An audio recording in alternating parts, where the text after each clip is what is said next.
Um, I wanted to talk today. I had mentioned it during my opening, and with the success of the State of Distribution report on our research, we're going to be launching and collaborating with NYU, Amadeus, Sabre, Travelport, on a corporate travel study.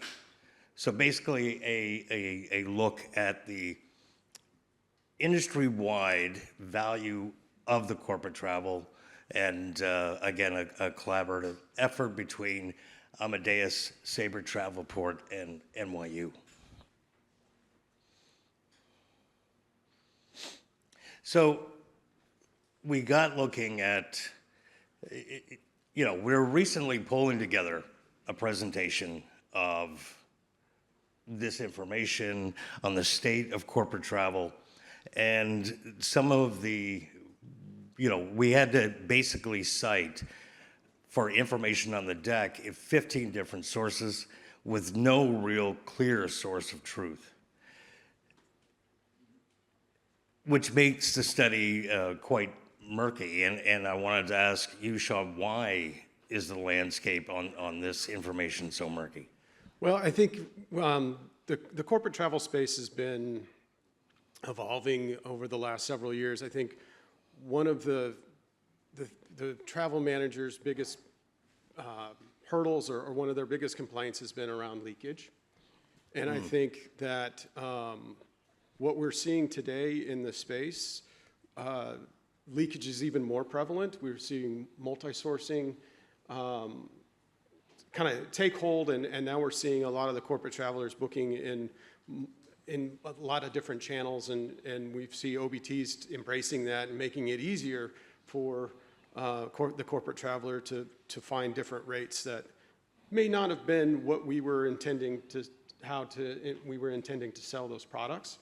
But I think as a hotelier, you got to look back at ourselves and say, one of the things that when we were doing connectivity early on and with the leisure transient segment, I used to say that we were competing against our hotels because our hotels were constantly going out and putting out static rates. So our programs weren't working. Right. And now it's like, well, now I'm competing against our own sales teams. So we have all these different segments. You have corporate travel going out and negotiating their deal. You have the other, like the leisure transient teams going out and negotiating their deals, and they're not all the same. So we're seeing advantages in pricing come out in this corporate travel space that are causing some disruption. Right. So, when we begin to look at this, and that's exactly, we start to look at how murky it is. One of the partners, in addition to the GDSs that HEDNA will be partnering with, is a leading PMS, Oracle. So what's their place in this puzzle and what we're trying to put together as an overall value of the corporate traveler? Yeah, I think what this study's doing a little bit differently is pulling all those different pieces of data together, right, and trying to tell the whole picture. I think we've seen parts of it in the past, but this should really quantify the issue and really kind of highlight what that true value of the end-to-end travel experience, right, with corporate travel. Right, exactly. I think we just want to get to the point that we have a universal source of data and value on what we're looking to achieve here. So some of the key study highlights, obviously, that we're looking at highlighting and helping us with is, as we've written here below, and a piece of this too is the same as the State of Distribution report, identifying any gaps, but then it's going to be a feedback-driven report that will continue on. So, we'll have version 1 and the version 2. If we, this morning we heard that the state of distribution report right now, we're up to 21,000 properties that have put information in. So we're really looking at being able to create some actionable insights, et cetera, from this report. Some of the numbers, initially that we've been able to pull up from, this is very early on. Like I said, we're going to be collaborating with NYU and the GDS partners who will curate this data.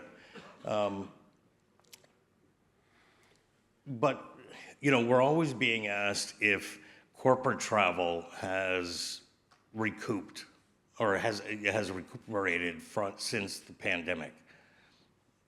How would you, what are your thoughts on that? I think we'll hear from Focusrite tomorrow, but I think Right. that what we're seeing is that the leisure's starting to slow down after the pandemic, and we're finally starting to see it start to slow down a bit, it's starting to be replaced by corporate. But the numbers that you see in the segments, how they're booking, it wouldn't necessarily indicate that, right?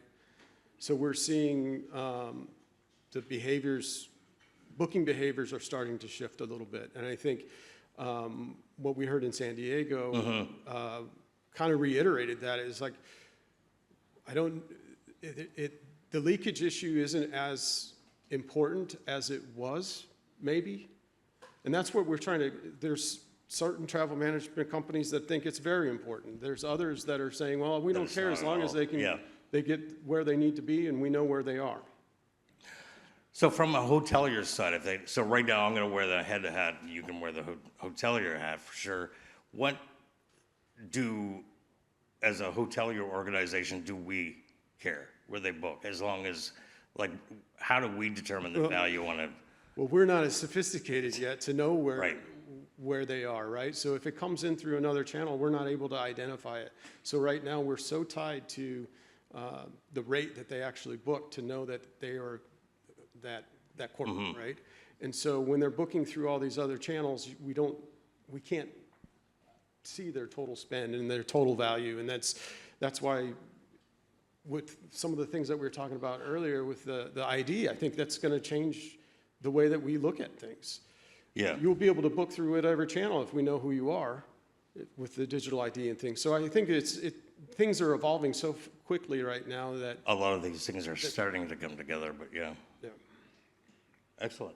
So just for you all to be aware, this is essentially the corporate travel study is going to be looking at combining all this information and offering us a holistic and a full-on value view of our corporate traveler.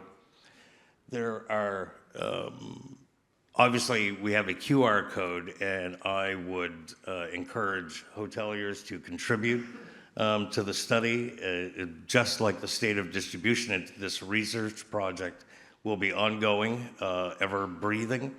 And we want to know as well from you, what do you want from this? What value are you looking to find out?